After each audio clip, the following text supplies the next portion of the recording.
we've been focused on the law of attraction this month, but last week we were more focused on emotions, and because emotions being such an important part of this equation, and the formula that we've been looking at each time, our emotional intensity being, the catalyst, the power, the juice behind our attractions.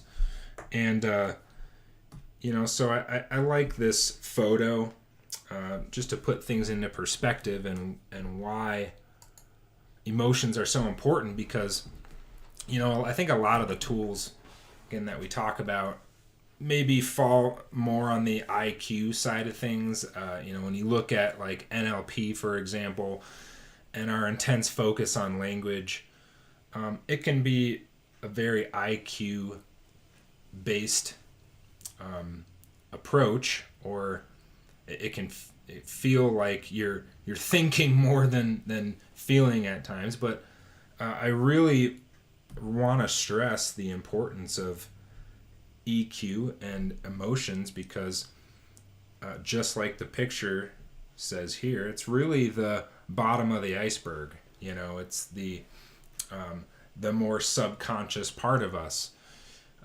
It's the undercurrent, if you will.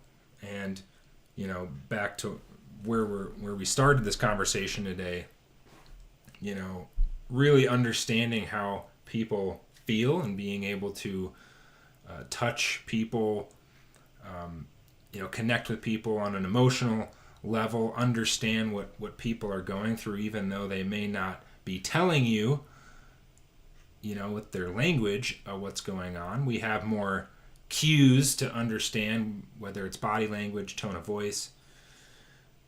It's really the predominant main thing here is change and transformation at an emotional level, and again, putting more emphasis on not just your request to the system, our A here in the equation, but really paying attention to our emotional intensity, our emotional reactions, our connections, how we're associating versus dissociating to things, and then the amount of time that we spend there. So another way to think about this, the difference between IQ and EQ, right? IQ being more the brain, the mind, the thinking, the analyzing, rationalization, logical, and the heart, the emotions, being that deeper side, the intuitive, the sensitive, the instincts, the gut feelings. And so I want to start off with a quick definition on EQ, because we hear so much about IQ. It's more emphasized and celebrated, or it has been in our culture. We have a test for IQ, for instance.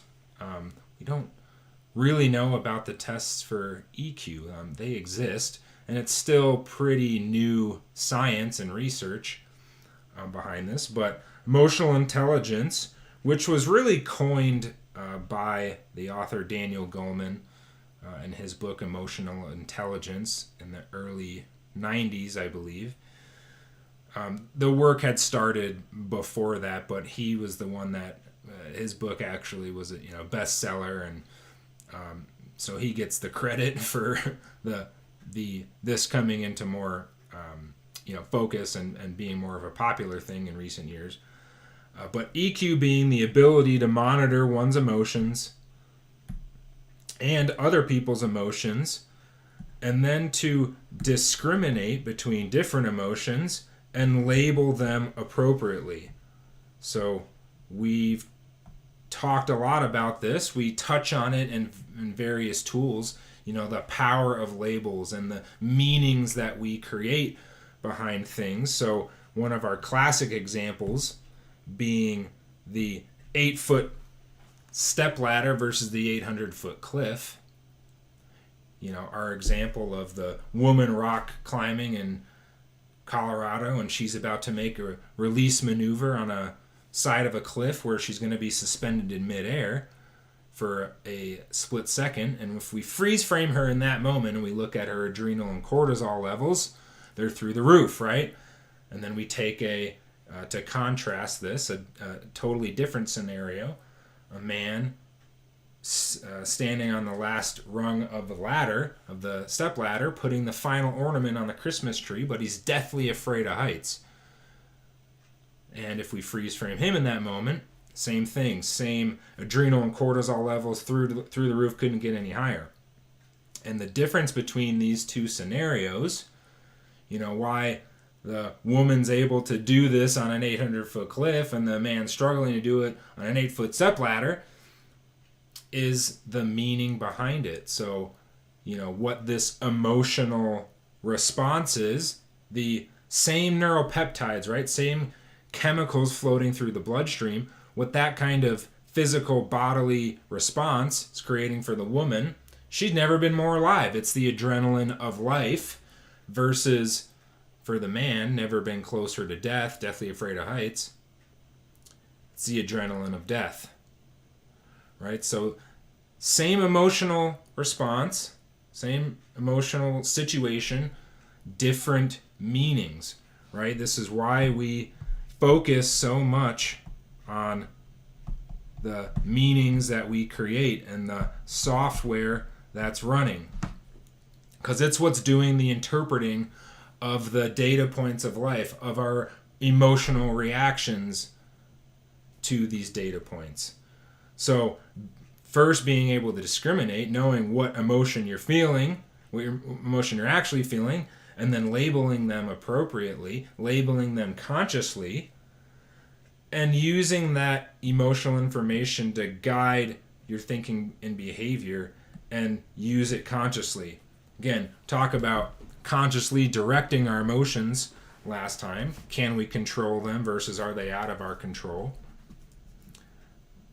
So hopefully we dispelled some of those myths for you. Yes, you absolutely can control, manage, direct your emotions as you please. And especially when you're conscious and you have conscious intention behind it, everything changes when you now understand your ability to do this and have tools in place to do so. So the three models of emotional quotient that kind of started this whole body of work was the ability model. So I'm not going to pronounce the name, or I'm probably going to butcher him, but Peter Salovey and John Mayer, not that John Mayer, but focuses on the individual's ability to process emotional information and use it to navigate the social environment. So this is actually more in line with like an IQ test. You're testing the person's ability to process emotional information. The trait model being more based on self-report, right? So like a personality test. Encompasses behavioral dispositions and self-perceived abilities and is measured through self-support. And then the mixed model, which is really what Daniel Goleman wrote about. It's a combination of both ability and trait EQ. It defines EQ as an array of skills and characteristics that drive leadership performance. So now our definition, our add to this is it's also the ability and the will, right, the intention, to use and commit to drive one's own emotions, your emotional intensity meter, right, as well as inspire others.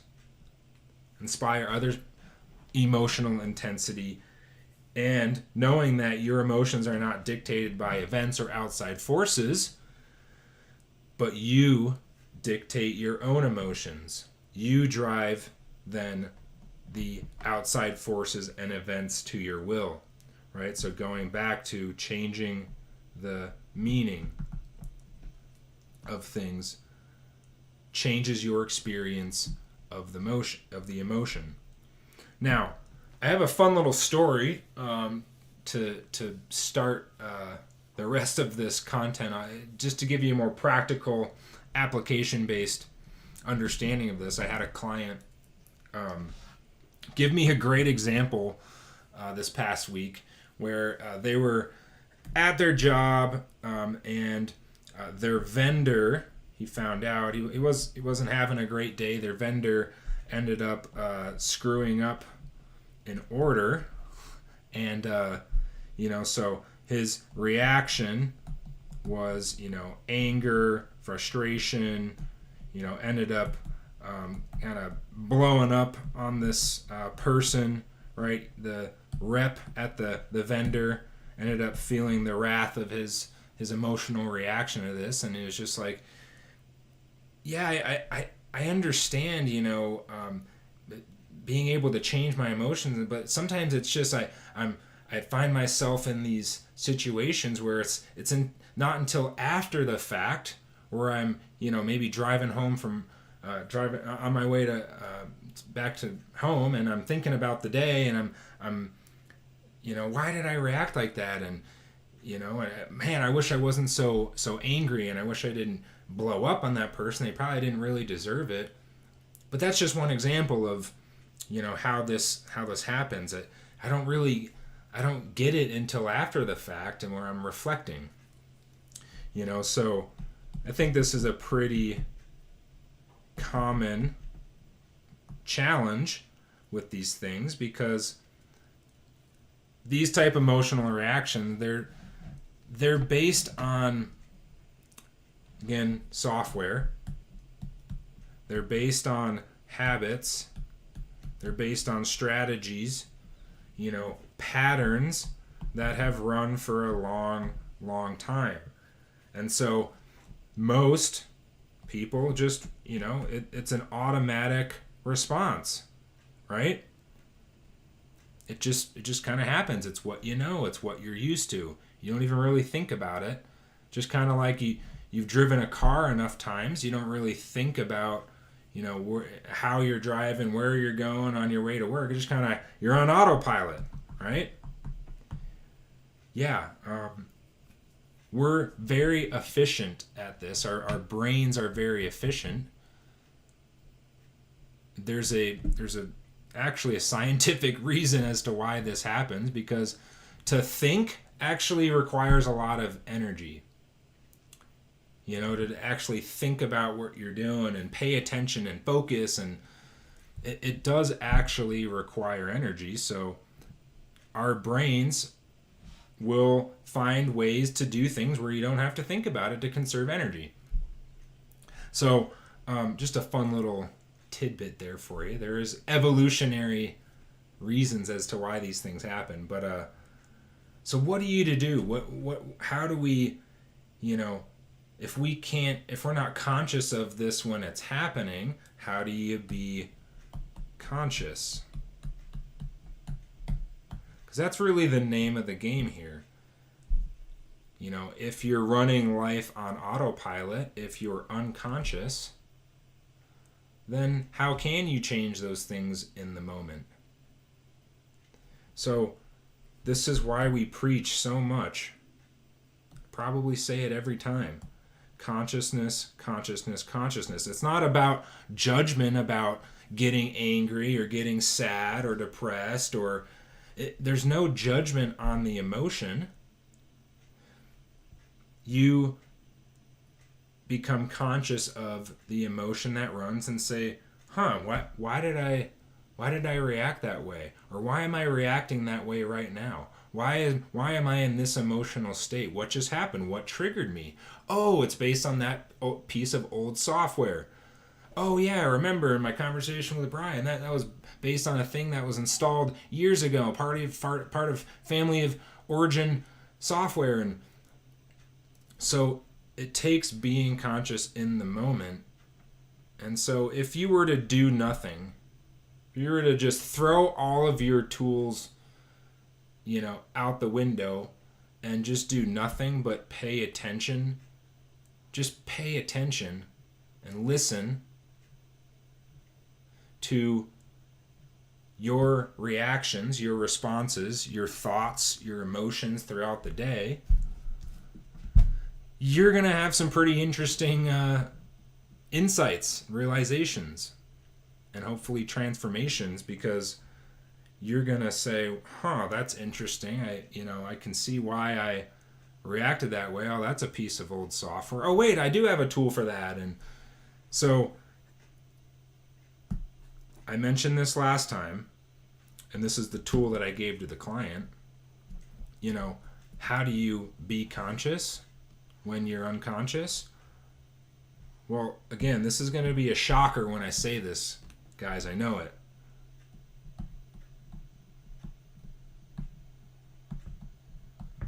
Are you journaling on a daily or near daily basis? Are you capturing your thoughts? Are you looking at them? And how often? Do you just have 1 hour of consciousness a day and then you're back to your old habits and, old patterns and reacting and then reflecting on the day and then you're back to unconscious? Or do you build consciousness into every moment? So, one, to journal, but use this as a tool, the timeline tool, to trigger or remind you to be aware and conscious throughout the day. You're going to, and this fits with the formula, if you remember, I touched on this last time. You're going to graph and plot throughout the day where you sit on, one, your emotional intensity meter. As you can see here, we've got a 10, and down here is -10, because you'll see above the line is the positive request, below the line is a negative request.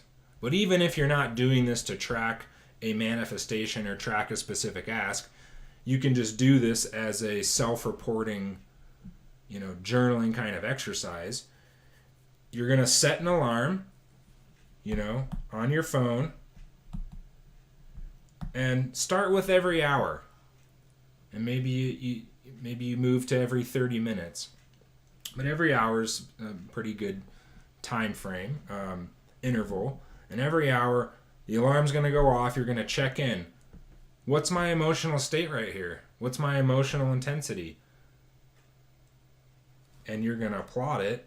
So, maybe you wake up feeling good. You're at a, +4. You spend an hour there. So you're going to plot that. Great. You get to work. You open up your computer. Vendor screws up your order. Oh my God, this is terrible. What the heck happened?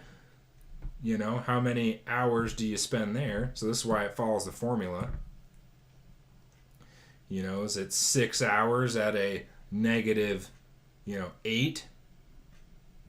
Then you graph that. You're going to plot it in. You get home. You spend some time with your family. You're feeling great. Couple hours. Awesome. So you're going to plot throughout the day, and then you're going to look at, what happened here? What was my trigger here?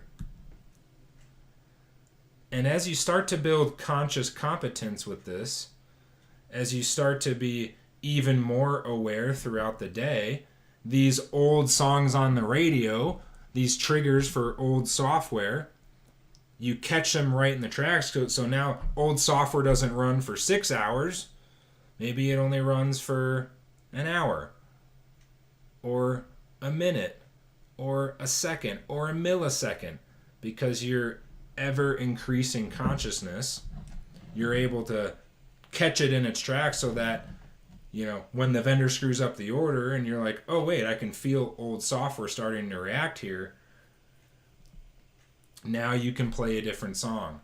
Now you can create a different meaning, which is the other piece to this. So, come on, pen. Framing and reframing. When you look at a data point, and you create the meaning behind it. Remember, you're always choosing that. You're always creating meanings. And old software is going to create its meanings. New software is going to create a different set of meanings. So now that when Phoenix screws up your order, it's not, this is terrible, the boss is going to fire me, or I'm going to lose my job, or I'm going to let my team down, or whatever other old story you might run around a data point like that. Now you can say, either you just take it to a, 0, less emotional intensity. This is unfortunate. Well, got to deal with this now. It's gonna be kind of a pain in the ass, but I'll get it done. I'll get this. Wasn't what I was expecting today, but get it done, and I'm gonna have a great rest of the day after this. Or it's, oh my God, this is amazing. The boss is it's my chance to be a hero. The boss is gonna love me, and my team is gonna celebrate once they know that I saved the day. Right? So going back to the formula example, that's all different meanings around a data point. So when you're framing and reframing situations, right? Quantum glass, half full or half empty. Old software is going to tend to go right to the half empty. This is terrible. I can't believe this. Versus, can you find a half full reframe and emotionalize that? So, again, I'm going to state it one more time, that paying attention to your emotional just state throughout the day, and being able to discriminate, what emotion am I feeling, label it appropriately, just be conscious of what your emotions are telling you. Are you having an old software moment? Is this an opportunity for new software, a new song on the radio? Just be conscious. It's using your journal, using a tool like the timeline, so that you arrive at this place where it's not just efforting through, and it's kind of a paradox when I say unconsciously competent, right? You become unconsciously competent at being conscious. So my one ask for you, just pay attention, listen, use your journal, track your emotional, sways back and forth, and, see how it's connected to old versus new software. And you have a whole host of tools in order to do your reframe, change the meaning, process to feel a different emotion. If you don't want to be angry, if you don't want to have an angry, blow up response, and you want to handle with peace and calm, well, what's the reframe? What's the new song you have to run? That's the key to emotional mastery and directing and controlling emotions as you please here.